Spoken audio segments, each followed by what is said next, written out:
First Black woman nominated for a Golden Globe for Best Director. First Black woman nominated for a Best Picture Oscar. First Black woman to direct a film with a budget over $100 million. First Black woman to compete at the Venice Film Festival in its 100-year history. All of these firsts belong to one woman. A woman who didn't pick up a camera until she was 32, who had no film school training, who got into the industry through the back door and then rebuilt the door entirely. Her name is Ava Duvernay, and this is how she changed everything.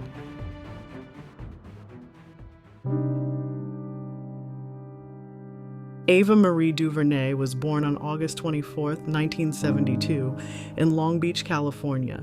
She grew up in Compton, not the version you've seen in movies, but a real neighborhood with a real family and a mother who told her daughters to say something through the arts. Every summer she traveled to Alabama, where her stepfather's family had lived for generations, not far from Selma, a town whose name she would one day put on every screen in the world. Her Aunt Denise was her first gateway, a nurse who worked nights and spent her days pursuing art, literature, and theater. She introduced young Ava to film. West Side Story, 1961. And something clicked that never unclicked. She goes to UCLA, double major English and African American studies.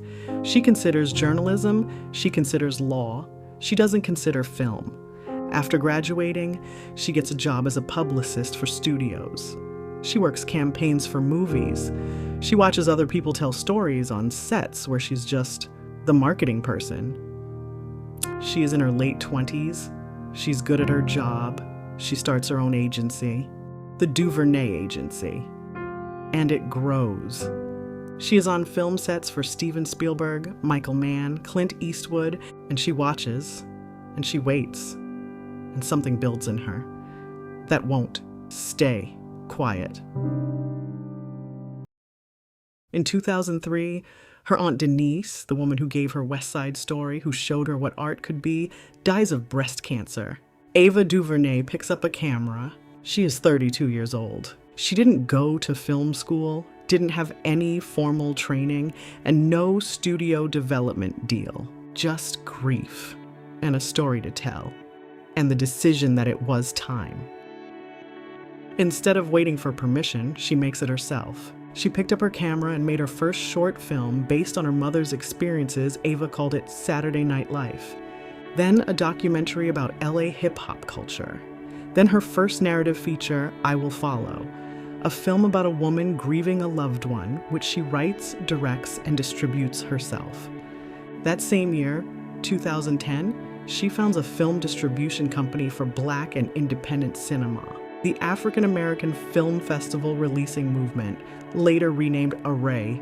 She is building the infrastructure before she has the clout to demand it. She is creating the platform before she has the audience to fill it. In 2012, her second feature, Middle of Nowhere, premieres at Sundance. She wins the Best Director award. She becomes the first Black woman in Sundance history to do so. And then Hollywood starts paying attention. But Ava DuVernay does not wait for Hollywood to catch up. The script for Selma had been floating around Hollywood for years. Multiple directors had been attached. Multiple directors had walked away.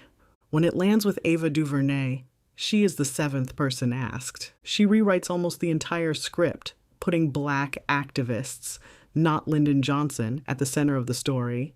She fights to make sure the people of Selma are the heroes of Selma. She doesn't get a screenwriting credit for a rewrite that is, by her own account, the bulk of the film. That is a story for another day. Selma opens in December 2014 to near-universal critical acclaim. It is nominated for the Academy Award for Best Picture, the first film directed by a Black woman to receive that nomination. Ava DuVernay is nominated for a Golden Globe for Best Director, the first Black woman nominated in that category in history. She is not nominated for an Oscar for directing. The Academy nominates the film. They leave out its director. The outcry is immediate. The hashtag #OscarsSoWhite is born in the conversation around Selma's snubs. DuVernay says she hadn't expected a nomination, so the omission didn't break her. But she noticed. The industry noticed. And the conversation about who gets to be seen in Hollywood shifts permanently in the year of Selma. What Ava DuVernay does next is not slow down. In 2016, 13th, a Netflix documentary about the 13th Amendment and the American prison system, Oscar-nominated, Peabody Award winner, one of the most watched documentaries in Netflix history. In 2017, Queen Sugar, a drama series about a black family in Louisiana with an all-female directorial team across every single episode. 7 seasons, the longest-running black family drama in television history. In 2018, A Wrinkle in Time, Disney, $100 million budget.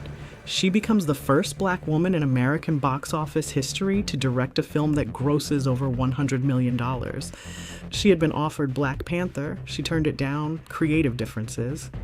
She chose Wrinkle instead, a film about a young black girl at the center of the universe. In 2019, When They See Us. The story of the Central Park Five. 5 black and Latino boys wrongfully convicted for a crime they didn't commit. Netflix's most watched series in its first month. 23 million households. 16 Emmy nominations. It forces a national reckoning with what the criminal justice system did to those 5 boys.